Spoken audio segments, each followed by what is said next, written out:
Causes of eye twitching: allergies, dust, smoke, sensitivity to light, contact lens irritation. Changes in weather: eye strain, prolonged use of computers, smartphones, and other digital devices. Fatigue and stress, physical and emotional exhaustion. Nutritional deficiencies: inadequate intake of magnesium, potassium, or calcium. High consumption of coffee and inhaling things into your lungs. Medications: eye irritation. Thanks for watching. Habits that damage your brain: staying in the dark for too long, sleep deprivation, consuming too much negative news, too much screen time, consuming too much sugar, inadequate water intake, blasting your headphones on full volume, lack of sunlight exposure, social isolation, lack of exercise, stress, overeating. Thanks for watching. Today we're talking about eye injuries on the eyes. Please like, comment, and share. Eye injuries are serious and vision-threatening things that actually happen to the eyes. When an eye injury happens, it's not too good. It can damage the eyes if it's not well or properly taken care of, or if effective treatment is not done on the eyes. There are types of eye injuries. I just picked a few that we can talk about it. We have cornea abrasion. So these are scratches on the cornea in the eyes, the eye surface. There's scratch there. Those are cornea. We can call it a cornea abrasion. Then we have a chemical burns. For chemical burns, we have any kind of chemical that actually comes in contact with the eyes, or when the eyes are actually exposed to any kind of chemicals at all. Then we have thermal burns. Thermal burns are exposure to heat or extreme temperatures. That one can actually, it can cause, when your eyes are exposed to all those kind of extreme temperatures or heat, a lot of heat, it can cause eye injury to the eye. Then we have blunt trauma, any kind of blow or injury to the eye. Then we have penetrating trauma. Penetrating trauma, we have like foreign objects, maybe like sand, like stone. We have radiating exposure. So that's that expose our eyes to UV lights, like TV, phones, TV phones, laptops, all those kind of things. They're naturally very good for the eyes. They damage the eyes slowly. Then when we expose our eyes to direct sunlight, it's not too good. Today we'll talk about vitamin D. People call it sunshine vitamin. Very good for the body. So let's discuss it today. Vitamin D is a fat-soluble vitamin that's necessary for all bodily functions. Okay, what are the functions of vitamin D? Number one, we have bone health. Vitamin D actually helps calcium to be absorbed into the body, thereby maintaining strong bones and teeth. Very, very essential. So we also have an immune system. Vitamin D actually helps support cell functions in the body, thereby decreasing risk of infections and all those autoimmune diseases. And we have mood regulation. Vitamin D actually helps in mood regulation. It actually helps prevent cancer. So studies have shown that it helps to reduce the risk of cancer cells in the body. Very, very good. Like breast cancer, prostate cancer, very, very good. Actually helps to reduce the cells of cancer in the body, cancer cells. Then we have cardiovascular health. Cardiovascular health actually helps to reduce the risk of heart disease in the body, high blood pressure. Then we have the sources. Where do we get vitamin D from? The most important one is sunshine. Sunshine. I don't mean the hot sun in the afternoon. No, not that one. Not that kind of sun that will boil. Not that one. Early morning sun. Very like early morning sun. Like if you are as the sun is rising up in the morning, it's coming out in the morning. That kind of sun is very, very good for the body. It's actually it's very good for the body. But when it's becoming too hot and too scorchy, please don't go and stand under the sun. They say I try to get vitamin D. Not good. So we have exposure to UV rays, for vitamin D, early morning sun. It helps to trigger vitamin D production in the cells, in the cells and in the skin of the body. Then we have diet. There are so many diets that actually can give vitamin D. We have fatty fish. So I'll go back to fatty fish again. Salmon, we have mackerel, we have catfish, all those fishes, they actually assist to give vitamin D to the body.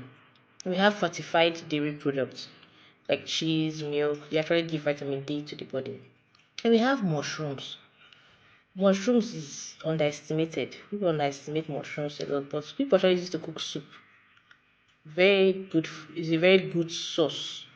You don't have to collect vitamin D from sun, no problem, understand. You can get vitamin D in excess from mushrooms. That then you have supplements. You can go to the store where they sell medications. You can go there and buy supplements. But before you go to get supplements for vitamin D, please you have to go and check if you are if your vitamin D in your body, vitamin D level in your body is okay. If it's reduced, please check before taking. Don't just buy it because it's there. Then we have deficiency. There are a lot of deficiencies that can happen when you are like lacking vitamin D. You have fatigue, you're very tired, always tired. You have weakened bones. Your bones will be very, very weak.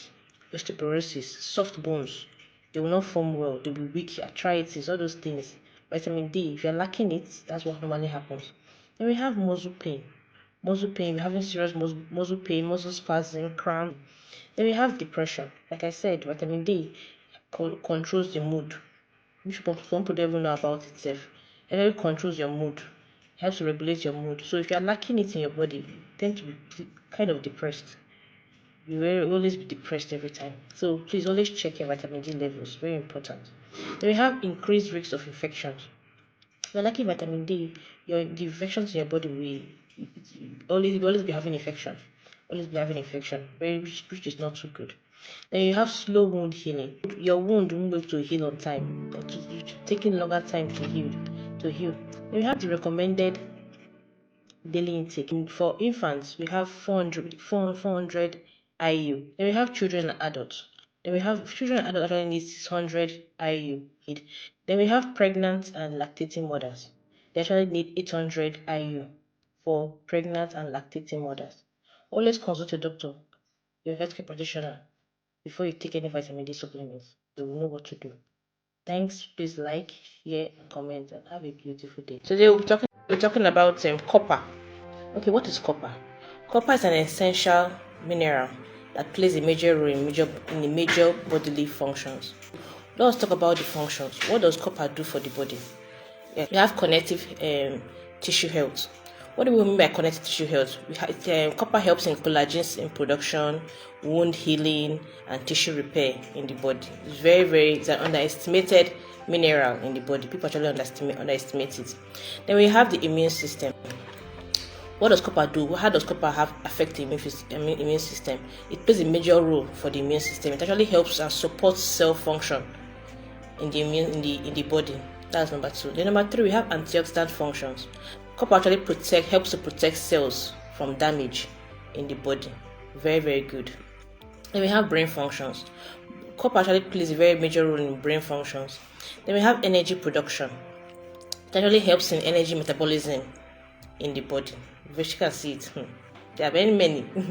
Then we have red blood cell formation. Copper actually helps in production of hemoglobin production and red blood cell formation in the body. That's what copper does. Then we have the food sources. The food sources that we get copper from. We actually have leafy vegetables. Normal. That one is very normal. Then we have nuts and seeds. We get copper from almonds, sunflower seeds. We have shellfish. We get copper from oysters, mussels. Then we have legumes. We have lentils, we have beans, all those ones. Get copper from inside. Copper is very, very good for the body. Then we have whole grains. Get copper from whole grains, like all those rice, quinoa, and get copper from it. Then we have the meats. We have normal meats, like liver and kidney. Get copper from liver and kidney. And we have what are the recommended daily intake for when we take copper? For adults, we have 900 microgram per day for adults. Then we have pregnant women. Yeah, pregnant women actually need 1,000 micrograms per day. Then we still have breastfeeding women. Breastfeeding women actually need 1,300 micrograms per day. We have inadequate dietary intake. Normally, when you don't take a balanced diet with, that has all these things inside I mentioned, the food sources, you start lacking copper in the body. Those are, always ensure that the food you're taking actually has all these things, one or two things of these food sources actually mentioned, so that you won't actually lack copper in your body. Then we have increased demand. When you talk of increased demand, like breastfeeding mothers and pregnant women, because their baby actually needs all those things in their body, so they will always be lacking all those. So the copper in their body will actually be reducing because of the increased demand of the baby taken from them. So we have genetic disorders. People that have genetic disorders, so they actually lack copper too in their body. And you have the symptoms. When we talk about the symptoms, what do we mean? You have fatigue, you have weakness. Fatigue, you'll always be tired, you'll always be weak, you'll be tired. Your skin will be pale and dry. Then we have your wounds won't be healing on time. Then we have your immune system will be impaired. Then we have you having sores on your body. Some kind of sores just come out. That's what will be happening if you're actually lacking copper. We have anemia. That will be happening if you're actually lacking copper. Then we have neurological problems like numbness, tinginess, muscle cramps, all those things. When you're lacking copper, you actually experience all those things. Then we have osteoporosis. This osteoporosis is weak bones, soft bone. Your bones will be paining you, joints and everything will be paining you. So osteoporosis, actually, if you are lacking some minerals in your body, that's where you start having a osteoporosis. If you are lacking copper in your body, I would actually advise you to actually visit a medical health practitioner, that they can test you. It's actually better. They will test you, they will know what you're lacking, how the amount you need, and the amount they can prescribe for you. Hope I have enlightened you guys concerning copper of 18. Please like, share, and comment, and have a beautiful day. Thank you. Hello everyone. Today we'll be talking about habits that will keep your skin young, beautiful, and healthy. And here we go. Protect yourself from UV rays. Protecting yourself from UV rays, as it causes wrinkles and age spots at a faster rate. Use good sunscreen at all times. Number 2, stay hydrated. Drink plenty of water to reduce wrinkles, as it maintains the skin elasticity. People who drink large amounts of water are less likely to suffer from wrinkles, soft lines, and scars. Quit smoking. Smoking invites wrinkles and narrows the tiny blood vessels, decreasing the blood flow, which results in making your skin look paler. It actually damages your collagen and elastin, also depletes the skin of oxygen and nutrients. Eat a healthy diet. A healthy diet actually with plenty of vegetables, fruits, whole grains, and lean proteins helps in glowing and young skin. And it also helps to produce adequate healthy collagen. Get adequate amounts of sleep. Sleeping hours should be at least 7 hours a day, as less than that will result in pale and tired skin. Stay physically active. Go for any physical activity, whether running, walking, gymming, yoga, or you meditate, as it increases blood flow and nourishes skin cells while keeping them vital and active, resulting in healthy and glowing skin. Do not over cleanse your skin. Always prefer washing your face twice a day, as excess cleansing tends to remove oils from your skin and would result in a dry base. This topic will be on blunt trauma to the eyes. Blunt trauma is when there's a forceful impact or a blow to the eyes or the areas around the eyes. It's sometimes you notice that some people's eye there's patches of accumulated swelling. Like there's swelling around the eye when maybe somebody hit the eyes, or maybe the person fell on his face or his or her face. You just notice some kind of things around the eyes. So that's actually blunt trauma. So it can actually cause damage to the eyes or the internal structures around the eyes. It is really, when it happens like this, please don't play with it. Don't say I want to do home remedy. There's no home remedy for this one. So let me give you examples of blunt trauma. People like, how will you know if you have blunt trauma? Okay, if you have blunt trauma, maybe when you are being hit by a ball or a wood or an object. That's how it happens. So that's number one. Then number two, you have when you fall on your face. When you fall on your face, it's actually can result to blunt trauma in the eyes or around the eyes. Then you have car accidents. Maybe there's a forceful impact. Maybe